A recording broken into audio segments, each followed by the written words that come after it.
Paz de Cristo, estimados hermanos, hermanas. Por este medio queremos compartir con ustedes un poderoso testimonio de la transformación que Dios hace en las vidas. Y tenemos para ello al pastor Eddie Díaz desde Cuba. Él nos va a contar de cómo Dios lo sacó de las tinieblas, de la hechicería, de ser un brujo, y lo trajo a su camino. Y hoy es uno de nuestros pastores, uno de nuestros líderes ahí en Cuba, y Dios lo está usando poderosamente. Les animo a compartir este video con otros hermanos, otras personas, y demos gloria a Dios por lo que Él hace y sigue haciendo. Escuchemos y prestemos atención. Paz de Cristo, mi nombre es Eddie Díaz Aroche. Soy cubano, natural de Santiago de Cuba. De aquí, de este lugar donde estamos aquí ahora mismo, en este preciso momento. Doy gracias a Dios, mi Señor y Salvador Jesús, que a Él le debo toda mi vida. Gracias a Él porque en los peores momentos de mi vida, donde más perdido me encontraba, en un mundo lleno de hechicería, brujería y santería, con su mano y su amor poderoso, pues me rescató de ahí. Pues en mi niñez no fue una niñez muy buena, ya que fui hijo de padres que, estando yo muy pequeño, ellos se separaron. Tenía yo aproximadamente la edad de 5 años más o menos. Y así crecimos, eran mi papá y mamá padres de casi 18 hermanos. Entonces hubo una destrucción casi grande en la familia. La mayoría de mis hermanos se fueron, muchos cayeron en temprana edad presos. Y yo le doy gracias al Señor que me crió una señora que la tengo como si fuera mi madre, que ahí hice la gran parte de mi infancia, de mi niñez, hasta que me convertí en un joven. Entonces, en esa edad precisamente, ya 14 para 15 años, fue donde me inicié por primera vez en el mundo del ocultismo, de la hechicería, por causa de algunos efectos que me sentía yo en mi cuerpo en esa edad. No sabía absolutamente nada. Todo eso efectos me llevaron un día a conducirme al hospital sin tener solución y respuesta alguna, porque cada vez que me acercaba al hospital, pues todo ese efecto desaparecía. Y entonces un vecino, un amigo del barrio, me dijo que conocía a una persona que consultaba. Recuerde, 14 para 15 años. Y me consulté por primera vez y no sabía que aquel hombre, que aproximadamente tenía 25 años nada más, se iba a convertir posteriormente en mi padrino, que fue prácticamente mi instructor, mi mentor en el mundo de la brujería, hasta alcanzar el máximo grado de la santería que yo alcancé en la regla del palo mayombe o la regla del palo monte también, y en la regla del vudú, que él, teniendo yo hoy, conociendo la verdad, él teniendo tanta necesidad de Dios, pues nos encaminamos a un mundo completamente hostil, lleno de maldad, lleno de mentira y lleno de tantas cosas muy, pero muy malas. Pero así fue como me inicié. Esa primera vez fue necesaria. Ahí mismo quedé atrapado en el mundo del ocultismo, de la hechicería, del espiritismo, de la brujería o la santería. Todo eso es lo mismo. Lo que sí supe desde el principio es que el rey del santo o el rey del palo mayombe o del palo monte o del vudú es el diablo, que el Señor lo reprenda. Y sé que es él porque posteriormente, en tiempo más tarde, me costó aproximadamente unos cuantos años poder entender la realidad que conozco hoy, que son cuyas realidades las que quiero que usted comprenda, porque eso realmente está activo en el mundo de hoy. Me hice santero, al máximo grado de la santería, que es en la regla de Ocha o la regla de Ifá, que se llama El último grado en la regla de Okba. En la regla de Osha o la regla de Ifá, que es cuando uno se hace santero mayor, que es el grado de Okba. Por eso es regla de Ifá, porque se consulta con el tablero de Ifá, que tiene que ver con muchas situaciones para hacer diferentes tipos de adivinaciones, iniciaciones, coronaciones y diferentes cosas que se hacen en esta regla de la santería. Pero está la regla del palo mayombe, está la regla del palo monte y la del vudú. Estos son los llamados 4 fundamentos dentro de las reglas de hechicería, brujería, que tienen que ver con la santería, que tienen que ver con la adivinación, que tiene que ver con la curandería, tiene que ver con todo lo que está reconocido como la ciencia oculta. Ahí incluyen las reglas de la masonería, los masones, los orfeos, caballeros de la luz, aunque muchos de ellos no reconocen eso. Yo sé que también están bajo esa influencia. Y sin querer, todo el ser humano que está en eso va caminando rumbo a una condenación. Dentro de estos rangos, los rangos más altos que pude conocer fue en el vudú, aunque todos estos niveles son altamente peligrosos, altamente difíciles y altamente riesgosos, porque yo sé que cometer un error en este mundo le puede costar la vida, como le ha costado a muchas personas que se han ido bajo el efecto de esta hechicería, bajo el efecto de la brujería y de la santería. Y también diferentes tipos de amarre, porque no solamente hay amarre para amarrar a una persona o para amarrar a una persona a otra, sino también para afectarla, para afectarle su salud. Aún hay muchas personas que están en la calle, vuelta loca, como decimos nosotros, hablando solo, aparentemente con el aire, y ha sido el efecto de hechicería y brujería que tienen sobre ellos pacto y convenio de atadura fuertísima, que el único que lo puede liberar de eso es Jesús, porque vi dentro de la brujería, y eso, el que sabe de brujería sabe que es verdad. Una brujería no echa fuera a otra brujería. Yo sé hoy por hoy que conozco la verdad, que lo que salen son espíritus de menor jerarquía o menor rango y entran espíritus de mayor rango para que la persona se sienta un cambio. Y de esta manera muchas personas van siendo arrastradas a la perdición. Es decir, que no solamente toma, la brujería más efectiva que pude ver en mi vida fue la del polvo, que eso se preparaba con tierra del cementerio, había que buscar los huesos de muertos, huesos de perro, huesos de gato, con un sinnúmero de ingredientes que lleva ahí, preparar y darle en la comida al caldero, la llamada prenda, un gato negro o un perro negro según el tipo de maldad que uno quería hacer. Y lo peor del caso es que funciona. Sí, pues el polvo lo aplicábamos especialmente en lugares públicos. Por ejemplo, puedo decirle que soplamos mucho polvo en áreas bailables, donde aquí se daban en Santiago de Cuba especialmente, aunque eso sea así casi en toda Cuba, áreas bailables, donde se le llamaba a eso fiestas populares, hoy son noches santiagueras y así sucesivamente.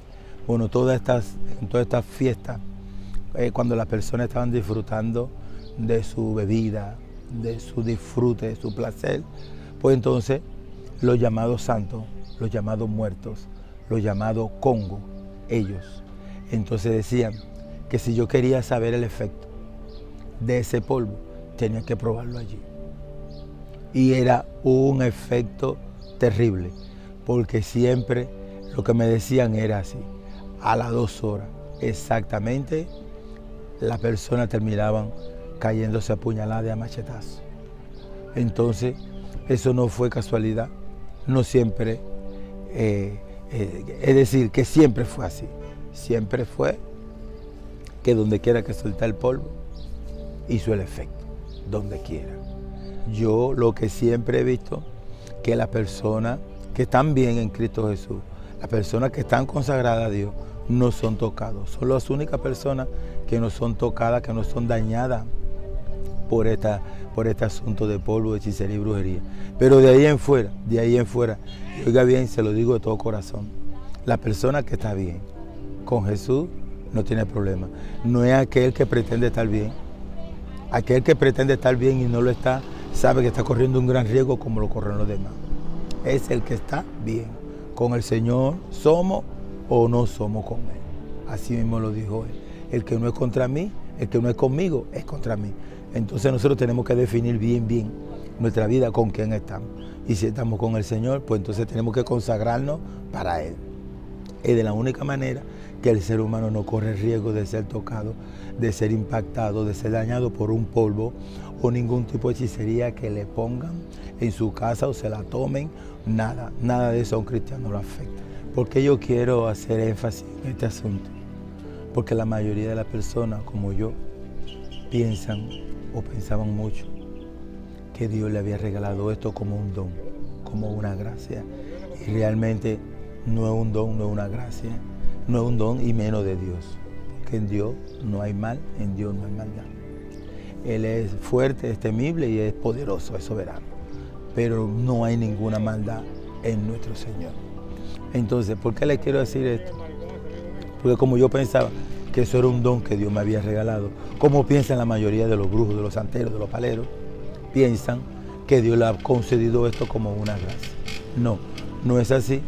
Y lo peor del caso es que la primera promotora de que se difundiera mucho la creencia en diferentes tipos de niveles espirituales fue el mismo catolicismo.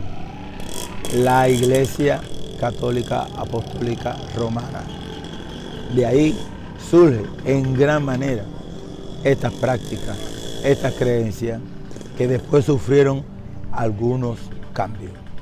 Por ejemplo, de eso yo estoy más que convencido. Y es lo que le cuesta trabajo a una persona entender.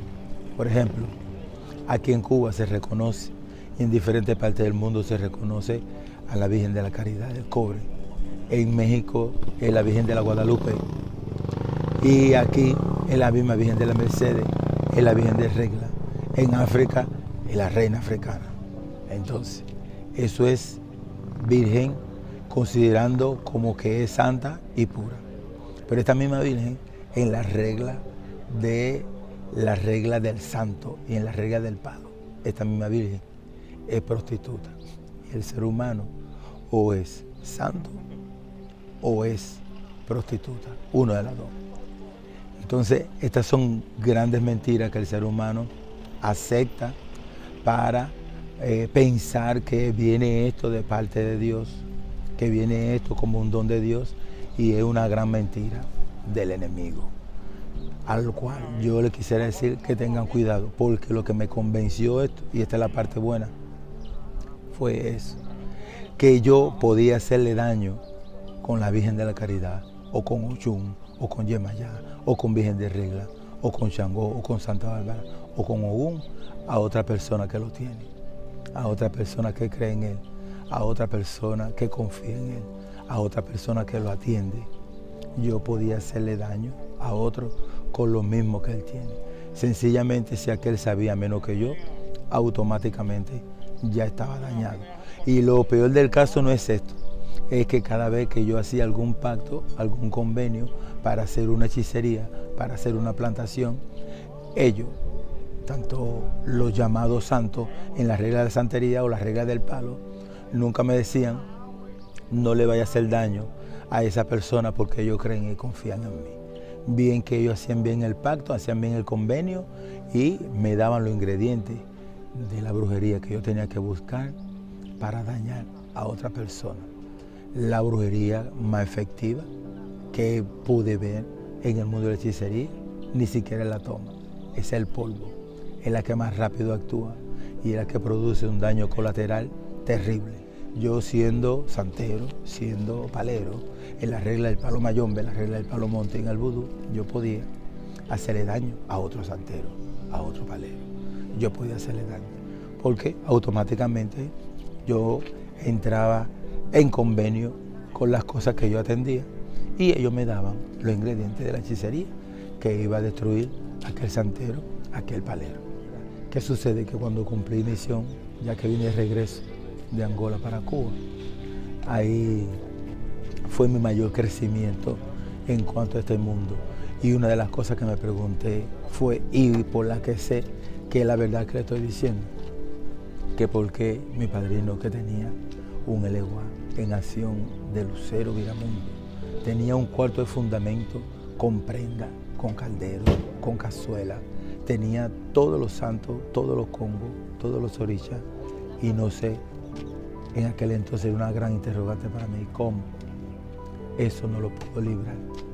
Y eso fue mi pregunta durante mucho tiempo en el mundo. ¿Cómo ellos no pudieron salvar a mi padrino? Porque yo lo quería más que como un amigo, como un hermano y como un padre. Entonces yo decía, bueno, entonces, ¿qué hicieron los santos? ¿Qué hicieron los congos? ¿Qué hizo el Eguá? ¿Qué hizo Ogún? ¿Qué hizo Sarabanda? ¿Qué hizo Lucero? Realmente no hicieron absolutamente nada. Mi padrino murió. Mi padrino. Lo peor es que creo que murió sin Cristo, murió sin Jesús. Y eso me mantuvo muy, pero muy confundido durante mucho tiempo. Y por eso sé, y el que va a oír esto sabe que le estoy diciendo la verdad. Entonces eso lo que me hizo fue preocuparme y lo que traté de meterme de a lleno a descubrir un sinnúmero de cosas que ocurren en el mundo de la santería, en la regla del palo mayombe, la regla del palo monte, del vudú y en la regla del espiritismo. Todo esto es ocultismo. Me di cuenta de que yo tenía que salir de ese mundo, pero no sabía cómo.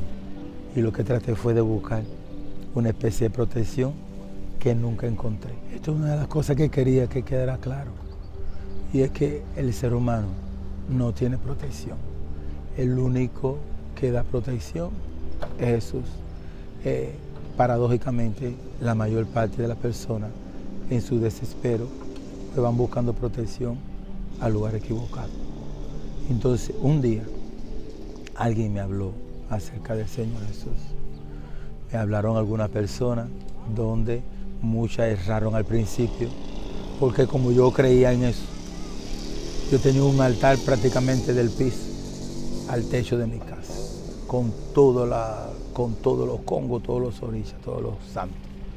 Entonces las primeras personas que fueron a hablarme del Señor me decían que detrás de eso se escondían demonios, pero como para mí eran santos, yo entonces terminaba rechazando a esa persona. Pero un día el Señor en su inmenso amor y misericordia envió a mi suegra, que le doy mi gracias a Dios por ella, donde quiera que esté, quisiera que el Señor le dé mucha salud y que la prospere y la mantenga siempre sujeta de la mano. Le doy gracias porque fue el instrumento que usó. Mi suegra llegó, después de muchas veces que llegaba, también de manera descompuesta, pero un día llegó como tenía que llegar y me dijo algo que tocó mi corazón y eso cambió mi vida por completo. Me dijo que al Señor no le agradaba lo que yo practicaba, que a Él no le agradaba lo que yo hacía. Y entonces, pues, yo le dije que si Dios era el Dios de todos los santos, de todos los congos, de todos los orichas, que había creado los cielos y la tierra, y que todo se movía por su inmenso amor y por el poder que Él tiene. Y entonces ella me decía, todo eso es verdad, pero a Él no le agrada lo que tú practicas. Y yo le dije, inquieto ya con eso, quizá un poco incómodo, le pregunté que de dónde ella sacaba eso. Y ella me preguntó que si yo sabía algo de la Biblia. Yo no sabía nada de la Biblia. Y me dijo que en la Biblia se encontraba escrita la palabra de Dios. ¿Quién es Él? ¿Qué hizo por mí? ¿Y qué quiere conmigo? Y me repitió de nuevo, y a Él no le agrada lo que tú practicas. Y ahí en la Biblia, Él lo dice. Y yo pues, entonces ya un poco incómodo le dije, pues búsqueme dónde dice eso. Y entonces ella me buscó una cita bíblica que hasta el día de hoy la guardo conmigo en el corazón. Está en Deuteronomio, capítulo 18, a partir del versículo 9 al 14.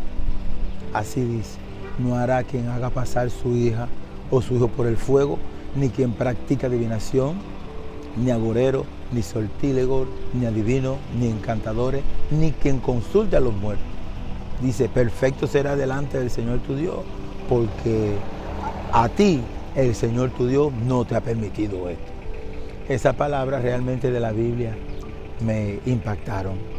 En el principio me desanimó mucho, porque me sufrí un desánimo tremendo y entonces quedé confundido, atónito, pero sin respuesta para refutarle nada. Entonces, al mismo tiempo, sentí también que algo se iluminó en mi conciencia. Porque aunque yo sabía que el diablo era el rey del santo, del palo y de todas esas cosas que ya mencionaba, todavía yo no entendía. Entonces entiendo porque la Escritura dice que Él le ha cauterizado la conciencia y ha cegado el entendimiento a muchas personas para que no les resplandezca la luz del Evangelio. Entonces entendí una cosa, bueno, ese día que me leyó ella eso, digo, bueno, si esa es la palabra de Dios y a Dios no le agrada eso, entonces ¿con quién estoy trabajando yo? Y ya a partir de ahí empecé a sentir mucho desánimo. Ese mismo día doy gracias a mi Señor, al Señor Jesús. Ese mismo día ella nos preguntó que si podían aceptar a Jesús como su Señor y Salvador y que si le permitía que orase por nosotros. Pues nosotros aceptamos, mi esposa y yo aceptamos ahí, delante del altar, delante de todos los santos, de todos los congos, de todos los orichas, aceptamos a Cristo. Y nunca pensé, por eso estoy seguro hoy, de que no es una religión, de que el asunto es que crees en Él y te salva, tú y los tuyos, o te condenas. No tiene, pero bueno, es tuya la elección. De todas maneras, nosotros aceptamos y ahí el Señor empezó a procesarnos. Lo puso en un proceso muy bueno, donde yo aprendí a experimentar muchas cosas, porque mi suegra se fue, no tuve un seguimiento humano, pero él sí me siguió siempre y le doy mil gracias, porque hasta el día de hoy he experimentado su amor, su perdón y su misericordia. Pues entonces, exactamente a los 2 años, ya mi esposa y yo estábamos convencidos de que no debíamos seguir en ese mundo. Porque mi suegra me habló, aceptamos, pero me dejó así.